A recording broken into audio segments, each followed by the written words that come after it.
Assalomu alaykum hurmatli o'quvchilar, sizlar bilan avtokursimiz Farzodikov. Demak, birinchi darsga kelganda endi o'quvchilarga asosiy bo'lib oladigan narsalar. Demak, birinchi navbatda CD'ni o'zingizlar to'g'rilab olishingiz kerak bo'ladi. Demak, qonun qoida bo'yicha nima qilinadi? Tagida richagi bor. Ko'rsatib bering. Temir richagi, demak, richagga nima qilinadi? CD'ni oldiga, orqaga to'g'riladi. Mana ko'pincha ikkita nastroykasi bo'ladi, orqaga oldiga. Buni qanaqa to'g'riladi? Splenani oyog'ini, demak, polgacha bosib turib tekshirib olasiz. Demak, polgacha yetsa, demak, CD'nilar yaxshi turibdi.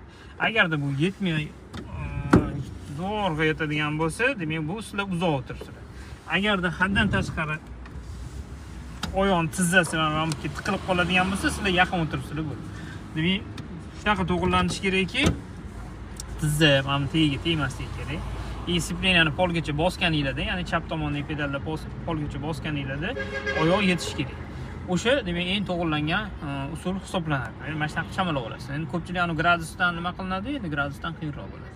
Bu birinchi ish. Demak, ikkinchi to'g'rilaydigan narsalar beli bo'ladi. Belida demak bosh suyanchig'iga qo'yib turib, qo'lni kafti deydimi, bilay deyiladi. O'sha tepagacha tegish kerak. Mana shunday o'tirganingizda tegish kerak. O'sha demak, agarda yetmasa, masalan, mana uzoq bo'lib ketib qolib, bunday qilib yetmasa, bu uzoq bo'ladi. Bir xil nima qiladi? Haddan tashqari taqib qo'yadi, bunday qilganda demak o'tib ketib qoladi. Bu ham bo'lmaydi.